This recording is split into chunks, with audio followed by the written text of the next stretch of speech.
Sim, é isso mesmo que você viu aí no título do vídeo. Provavelmente eu vou chatear alguns dos meus melhores amigos, só que eu pretendo argumentar a favor disso que eu venho falar aqui. A ideia de que, apesar de sermos um emaranhado de células, assim como o feto e o embrião também é um emaranhado de células, urge como uma argumentação a favor do aborto, não no quesito de que aquele emaranhado de células ainda apresenta uma conformação genética de um emaranhado de células de um ser humano. O problema reside na ideia de humanidade e na ideia de uma ética de força que vai restringir quem são aqueles que podem ou não julgar as vidas dos outros. Veja bem, assim como o embrião e o feto são um emaranhado de células, eu também sou. Todos nós já ouvimos essa argumentação de alguns defensores do abortismo, que é apenas um emaranhado de células e, portanto, não reside neles direito algum de permanecer com vida se o hospedeiro, que seria no caso a mãe, não permitir. Afinal, ela tem força para isso. E apenas a ideia de força é o suficiente, porque se a gente fosse resgatar valores formais, por exemplo, da ideia de humanidade, a mãe não poderia, em momento algum, fazer esse tipo de coisa. Entretanto, se ela pode, existe um resíduo que não seja formal na diferenciação entre a mãe, que é um emaranhado de células adulto, e o feto, que é um emaranhado de células, não sei, fetal, embrional, eu não sei, certamente. Portanto, a única alternativa possível para isso, e é a que eu acho que está correta, e por isso mesmo eu me assumo um abortista agora, é a ideia de que o formato da mãe é diferente do formato do feto.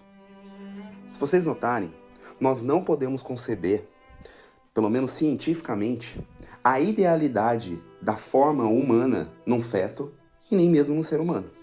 Mas o formato, por ser fenomênico, pode ser estudado por mim, e dessa maneira eu posso perceber e garantir que o formato de um feto é diferente do formato de um ser humano adulto. Com certeza. Neste caso, torna-se totalmente plausível e justificado a ideia de que a mãe pode sim deliberar sobre se mantém ou não aquele ser que é diferente dela em formato vivo. Eu nunca tinha pensado nessa argumentação e muitas vezes até brincava com essa argumentação dos abortistas. Mas quando eu comecei a pensar que a ideia é fenomênica, a ideia é de formato e não de forma, ela me parece ser muito plausível. E me parece ser forte ainda por cima. Porque nós sabemos que na diferenciação de formato é o que me faz, por exemplo, perceber como eu sou diferente de uma cadeira. Afinal, o meu formato é diferente do formato de uma cadeira. Então eu acho que eu encerro por aqui a minha argumentação. Pera. Que bom que foi que eu tava gravando isso aqui, porque acabou de me ocorrer uma coisa também.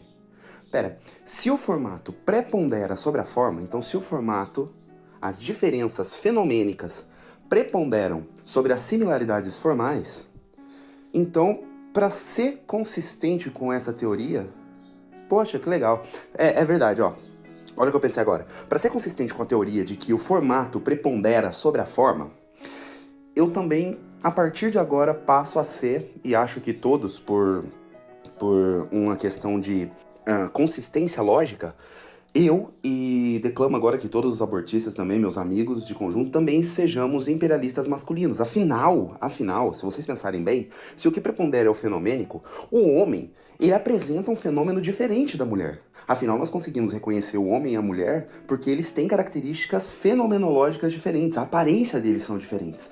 E mais uma vez, se há a força que vai suprimir a forma, então essa ética é baseada numa força, então também eu acredito que de agora pra frente, isso, beleza. Todo abortista, pessoal, porque é o seguinte, ó, se nós vamos tomar algum viés, nós precisamos ser concisos com ele. Claro, ele precisa ser coerente em todos os seus pontos. Então, se o formato é o suficiente para fazer com que o feto seja subjugado para a mãe, porque o formato é diferente, então a mulher também deve ser subjugada ao homem, porque o formato masculino é diferente do formato feminino.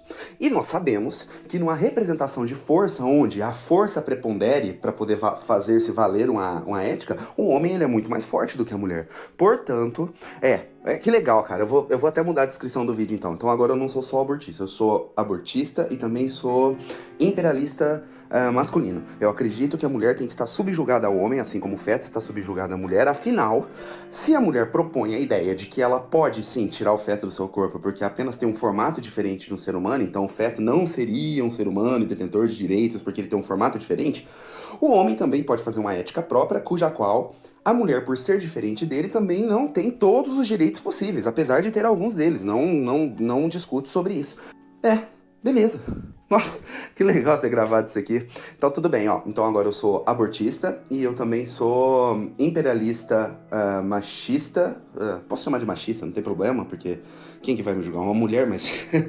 Cara, vamos ser sinceros, né? A mulher tem um formato diferente do homem e eu sei que eu prepondero sobre isso. Cara, que legal, que legal. Então, assim, ó, todos os abortistas que me escutarem agora, vamos ser concisos, né? Nós precisamos ser coerentes, nós precisamos ter um rigor na nossa lógica. Então, se a gente vai averiguar o formato do feto em relação ao formato da mulher para poder mostrar que a mulher, ela pode redarguir sobre o direito de vida ou não do feto, o homem também, por ter um formato diferente da mulher, pode redarguir sobre os direitos de vida da mulher. Isso é bom, isso é muito bom. Isso não significa, gente, por favor, não me entenda mal. Isso não significa que todos os homens vão matar as mulheres. Eu só estou dizendo o seguinte, assim como nem toda mãe mata os seus fetos, certo? É só isso. Eu só estou dizendo que, logicamente, para nós sermos concisos com a nossa ideia, é melhor assim. Então, tudo bem. Então, peraí. Eu comecei falando que eu era abortista e agora eu cheguei numa coisa melhor. Isso é muito legal, cara, porque vai tirando um peso da minha consciência. Basicamente porque eu realmente tô, sabe, eu tô sendo conciso com a minha teoria. Então eu fico feliz com isso. Bom, acho que era isso por hoje. Fiquei até feliz agora, consegui dar um passo a mais. Fiquem com Deus então e até a próxima. Nossa, cara, eu tava terminando de editar o vídeo pra colocar no YouTube pra vocês verem. E chegou na minha cabeça uma outra coisa, que na hora que eu tava editando o vídeo eu não pensei. Eu tava pensando o seguinte: bom, se o caráter é fenomênico, o caráter ele é por aparência, e portanto o feto, por ser diferente da mulher, ele pode ser subjugado por uma questão de ética de força. E também o homem pode subjugar a mulher por uma questão de ética de força. Nós temos também uma outra coisa que urge aos nossos olhos o tempo todo e a gente não vê: o fenômeno das cores. É óbvio que, então, se nós fôssemos representar, basicamente, uma ética que atribui propriedade ou não, direito ou não à vida de outra pessoa a partir do formato, é óbvio que a gente vai ter que julgar os casos dos homens brancos contra os homens negros. Porque existe uma diferença de aparência, existe uma diferença fenomenológica, assim como existe uma diferença fenomenológica entre embrião, feto e adulto, homem adulto, ou então entre homem e mulher, também existe uma diferença fenomenológica, obviamente, entre o homem branco e o homem negro. E bom, por características históricas, a gente sabe que o homem branco, ele sempre dominou o homem negro. Isso aí é clássico.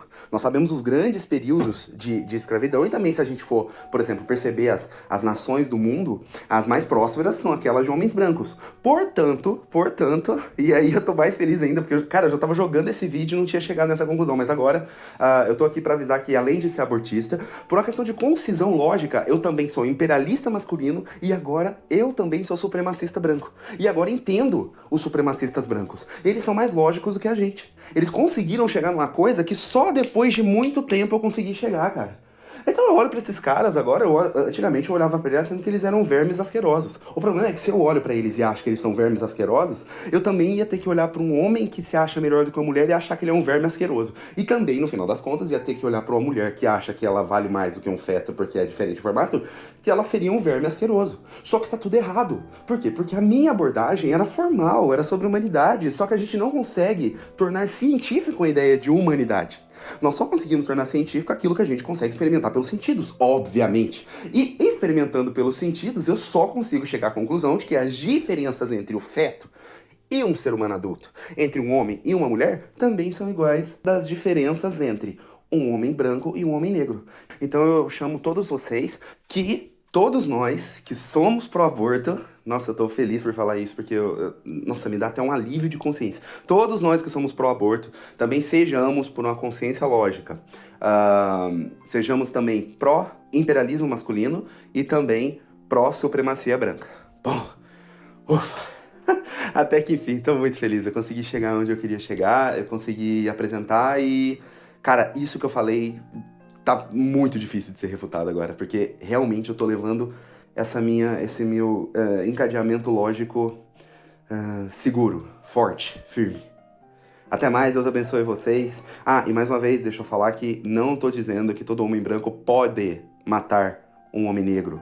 Não tô dizendo que toda mulher pode matar o seu feto. Não tô dizendo que todo homem pode matar uma mulher. Eu tô dizendo o seguinte, se acontecer, que seja descriminalizado. Afinal, é uma consistência lógica, né? Seria logicamente inconsistente aceitar para um caso e não aceitar para os outros. Até mais e fico muito feliz por isso. Obrigado por ter me escutado até aqui. Tchauzinho.